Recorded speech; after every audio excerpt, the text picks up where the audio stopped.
This video is brought to you by Miniature Market. Thousands of board games, discounted prices, miniaturemarket.com. Hello my friends, it's the Game Boy Geek here, episode 4 of 5 about the Gama trade show where industry professionals like distributors, publishers, and retailers showed up. There were a lot of announcements, new games, many new announcements for games coming out later in the year. So here's the 4th episode of me telling you which games I'm most excited about. Let's go.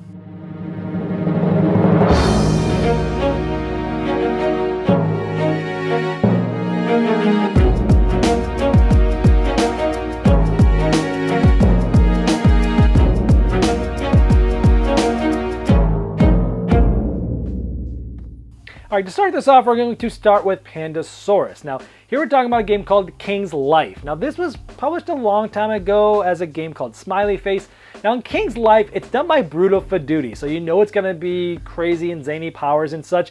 And it's for the way it's been talked to about is, hey, it's like a 4 to 8 player quick 30-minute version of Cosmic Encounter. It's got open negotiation. It's got messing over your buddies. It's got crazy abilities, sort of like, you know, Citadel's light strategy meets Masquerade is another way I've heard it said, and I like all those games, so I'm really interested to see. The artwork looks awesome, and some of these mechanisms sound really fun, so you put all that together, Bruno, Cosmic Encounter, negotiation, mean to people in gaming, you know, messing over your buddies, and it's a game that can play with up to 8 players in just 30 minutes with a lot of interaction. That's why I'm interested in this one.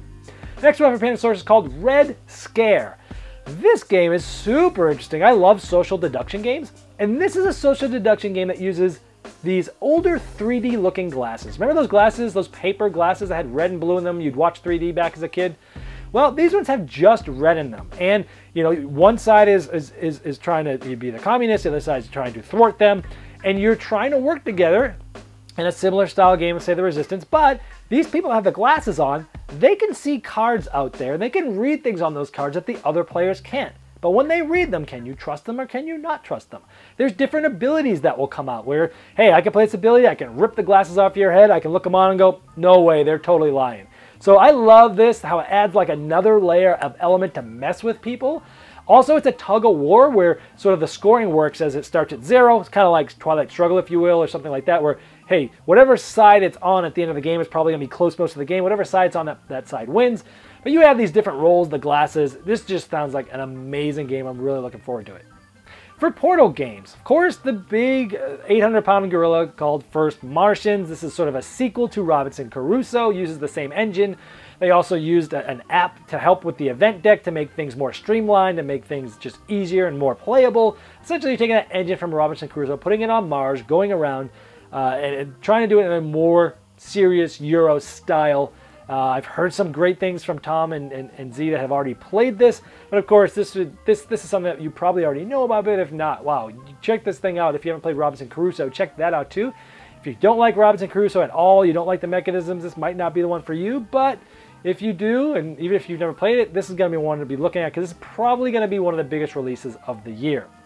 Portal Games also announced a new type of game called Detective: A Modern Crime board game. This is not coming out to 2018, but it's similar to like the narrative deductive style game Sherlock Holmes Consulting Detective, but you're not just dealing with stuff in front of you, you're actually using live databases online, going online and verifying certain things that you learn about. It almost sounds like it's going to be almost like an alternative reality type game. Where you're finding clues, but you're verifying them or finding them online in different places and different databases and putting those together with stuff that's already in the box. This sounds amazing, but it's not coming out till 2018. But this was a huge announcement for Portal, one I'm dying to get my hands on. Next, let's move to quick, simple, fun games. They're coming out with a game called Moons. This is a trick-taking game by Robert Burke. He's designed a lot of good games, the Operation Faust and Battle for Souls. This is a trick-taking game where you're trying to get different, basically planets in front of you. It's a set collection game where you're throwing tricks, and if you make your trick, you're going to be able to get a planet of one of the 3 different types that you secretly and simultaneously revealed at the beginning of the round. And so you're going to be able to choose which ones you want. You're trying to get sets, because if you get one of each, they're 10 points. If you get less of each, they're worth less. So it's sort of like a trick-taking game where you're trying to get certain things, but it's a set collection game at the same time. There's also some special ability cards that allow you to manipulate things during the round, steal things from other people. An interesting twist there. The next one's a Veggie Garden. This is a sort of a, again, quick, simple, fun game. It's a simple game. It's pretty mean, where you're going around and you're basically playing, you're taking a card of a type of vegetable, like a cabbage or some peas, and it's doing a special action, like rearranging cards or making it so nobody can do anything with that card. You're changing how much these types of vegetables are worth at the end of the game, and so you're manipulating things, you're trying to get things, you're holding your hand secret towards the end of the game. You can kind of watch what people are getting, but that information's secret, and you're trying to manipulate what they're worth at the end of the game. Sort of a mean sort of style. Get a little bit of intrigue, but you're trying to get the right vegetables and the right scoring there. There's bunnies, there's groundhogs, different animals to do different things. So a fun, light little game that's got a little bit of edge to it. And finally, for quick, simple, fun games, Overpowered Arena, also by Robert Burke. I played a prototype of this last year, and it's just a fun. I'm not usually to those like rolling Ameritrash style games where you just roll and kill each other. This is kind of like that, but it's hilarious. Like, there's different styles. There's mechs, there's humans, there's all these different types, and you roll these dice, and you're doing these crazy things, and all the cards are overpowered. Every card comes out, and you almost laugh at how overpowered they are, and they have very comical names of what they do. It's one of those beer and pretzel games that has maybe a little bit more depth than it's there, but it's really a beer and pretzel game. You're rolling dice, having fun, messing each other over, laughing at the cards, laughing at the billies. Oh man, everything's overpowered. So I can't wait for that one to come out because I played it over a year ago and it was really fun. So I'm looking to get my hands on the final thing. Plus, my last year's Kickstarter has a card of me on as one of the characters there. So another reason why I'm looking forward to it. For Renegade Game Studios, coming out with a game called Honshu. I got a chance to play this from the European publisher BGG-Con last year. And this is a game that has two phases, a trick-taking style phase, which is really more like card selection than trick-taking. And it's very different from normal trick-taking. And then you take those cards and you're building a city. And it's really cool because you can go for different strategies where you're building a bunch of lakes, or you're building a huge town, or you're getting resource cubes that you can turn for points at the end of the game.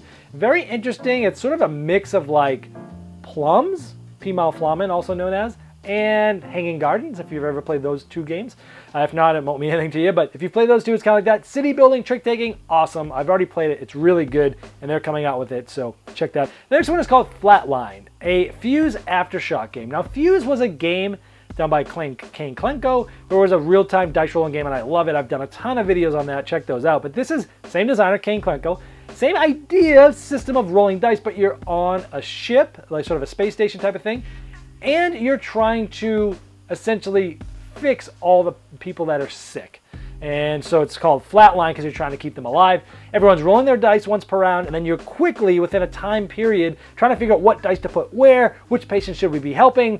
Different ones give you good things, some of them give you bad things in that time, that round. So there's a timing up to when you want to fix or help the patients out. There's different ability cards, there's bad cards that you need to get rid of, there's good cards that will give you special abilities that round. If you like the idea of real-time dice rolling and working together, but you thought Fuse was a little light, this is definitely one to check out. Because I played it, and there's definitely a lot more going on. There's a lot more depth here. So if you like that idea of cooperative dice rolling real time, but you want more meat, this is one to check out. Next one from them I'm excited about is called Fox in the Forest, for no other reason other than it's a designed two-player trick-taking game. And maybe there are many of these out there. I don't have any, and I don't know of any that I've played or even been around. I love trick-taking, and you have one that's designed for two players, because usually trick-taking games, they're usually at best okay with two players. But to have one that's like, oh, I'm going for it, I'm really interested in that. Flip Ships is another one, Kane Klenko. Wow, he's designing a lot for Renegade. This is a cooperative game, fully cooperative for 1 to 4 players. It is a dexterity game where you'll be flipping ships to try to, do what you need to do. I don't know a whole lot more other than the box flips over and says flip ships either way. Some really interesting graphic design where everything's going to be able to be flipped and read different ways. So I don't know a whole lot more than that other than it's Kane Klenko, who's on a roll. He did my game of the year last year, Covert, Fuse. So he's doing a lot of great work. So anything he touches right now, especially with him in Renegade, I'm going to look at. And the last one I'll talk about for Renegade is called Sentient. It's 2 to 4 players, 30 to 45 minutes. And it's done by J. Alex Kever, the same person who did the World's Fair 1893, which I really loved. And so I think this is his next game, at least with Renegade that he's doing. And this is an interesting game because it's got programming and it's robots. And anytime you put programming in a game, I'm going to be very interested in it. And seeing how much I really loved World's Fair, definitely going to check this one out where you're programming your robot to try to, and it has some economic aspects as well as you're trying to get the interest of investors. So you add a little bit of economic theme. I'm not sure how much that will be mechanically. Don't know a whole lot about this. It's out pretty far, but I'm pretty interested in this one. All right, I hope you enjoyed that fourth and almost final video of the best games that I'm excited about that I saw at Gama. Stay tuned because we're gonna be doing the last one of this very soon. This video was sponsored by Miniature Market's Review Corner. The Review Corner features podcasts, video, and written game reviews by gamers for gamers. Miniature Market, the online gaming superstore. Thousands of board games, discounted prices. Check them out at miniaturemarket.com.